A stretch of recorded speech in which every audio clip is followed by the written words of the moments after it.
Now, in a bid to ensure active citizen participation in local governance, the Chamber of Local Governance is urging the leadership of various assemblies to constantly engage residents within their jurisdictions on developmental issues and the need to collectively drive community development. The Chamber believes that active citizen participation in the local assembly is crucial for its effectiveness. Citi News' Christopher Kevin Asima has more in the following report read by Emmanuel Opon.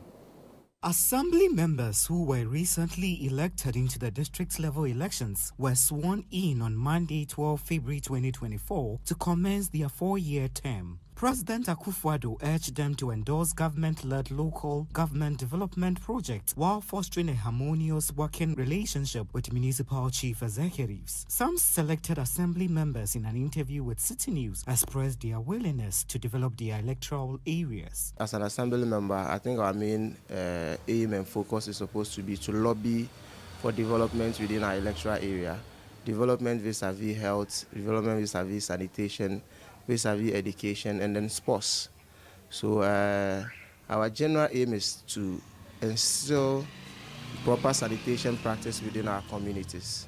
So even though the people always misconstrue to mean that when they say an assembly member, you are the one supposed to go around desilting the gutters. But the proper thing to do is that as an assembly member, I'm supposed to lobby for the assembly to come in and keep proper sanitation of the place.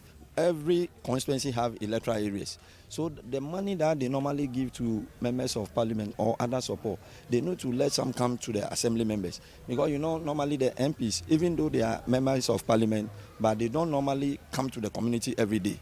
So any problem at all that any member in the community face, they run quickly to the assemblyman. This particular community is called Aplaku. It's beside Timber Market. It's within my electoral area. So they approached me that their gutter has choked. So I told them I'm mobilizing some funds. With the sun desilting, it's not everybody who can do. So I mobilize them from Kaswa to Budumbra. That is their work. So I normally call them to come and do. You see, when they finish, I have to pay them. Where the refuse will also go, I have to find a place to go and dump them. I will also pay. Some residents have expressed concerns over the ineffectiveness of the assembly, but expressed their willingness to participate in local development. The citizens' job does not end there after election. What needs to be done, I think, is for us to push our elective, authorities to do the job that needs to be done. If it's roads or if it's bridges or so it's something that it's a continuous work that we need to keep working on. It just doesn't end after election. Don't expect them to do what you vote them to do after election, but you as a citizen need to keep pushing them, and that's how things will get done. It's not every time that we have to leave all the responsibility for the government. Of course, we pay property rates, we pay all kinds of taxes, but then, for example, in this our community, some of us have even taken ourselves as watchdogs in the area. When things go wrong, we try to come together and then we fix them from time to time. So I don't think we have to leave everything for the government to do. As community members, yes, the government is there, but every nook and cranny, they cannot go. So sometimes we being community members can just put our eyes on the ground, look in the area where there are problems and there are challenges. We come together as a group. We have over 275 constituencies, and the national cake is being divided among all these. Now, when you break it down, in every electoral area or constituency, there are about 10 or more electoral areas. When you break it down, you're going to find that in an electoral area, there are about 2 or 3 communities. Can the assembly take care of all these electoral areas with the communities? No.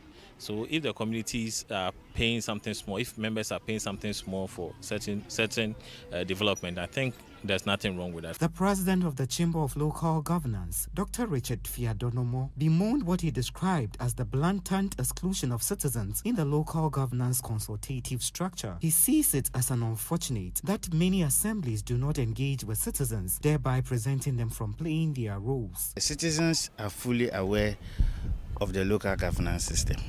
It's just that they are not interested in how the local governance system is functioning. To the extent that they pay the property rates, they pay the business operating permit, market tools, all the revenues that assembly asks them to pay, they are paying. And because the law is on the side of the assembly, if I do not pay, I'll be sent to court and the court will summon me for me to come and pay. But unfortunately, we have a situation whereby the assemblies are not being socially accountable to the people. We have a situation whereby we, the citizens, we are major stakeholders of the assembly. So if you look at the Local Governance Act, it talks about citizens' participation. But as a citizen, I cannot just get to compel the assembly to participate in the activities. We expect the assembly to invite us as citizens for us to deliberate on issues. We are supposed to have town hall meeting, stakeholder engagement, even before the assembly brings about a budget.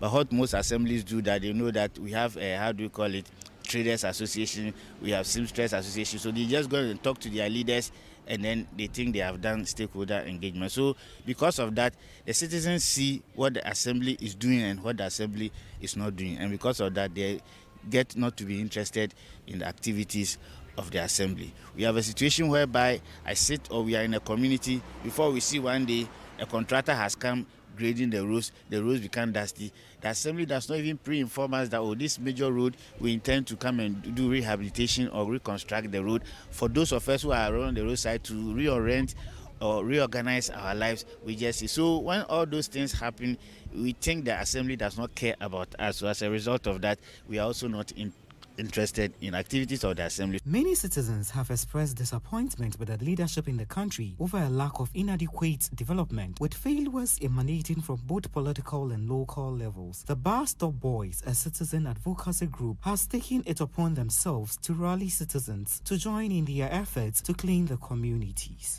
We are Bus Stop Boys, we have policemen, we have people from all walks of life with their daily job. Like I'm saying, we have immigration officers, policemen, marketers. Myself, I'm into construction. So all these guys coming around to help in a way of promoting patriotism, because that's our topmost priority. Awakening the mental consciousness of our people to the realization that yes, regardless of everything that we are, without the environment, we cannot survive as a people. So we need to give the environment all the respect we give to anything else. Honestly, we pay all the taxes, even including baller tax. But we are also looking at it from a perspective where there's an outbreak of malaria, cholera, flooding. No, normally those of us who get affected by these situations are the average Ghanaian, like the viewer and myself. We cannot afford going in and out of South Africa as though we are going to Kumasi, Accra.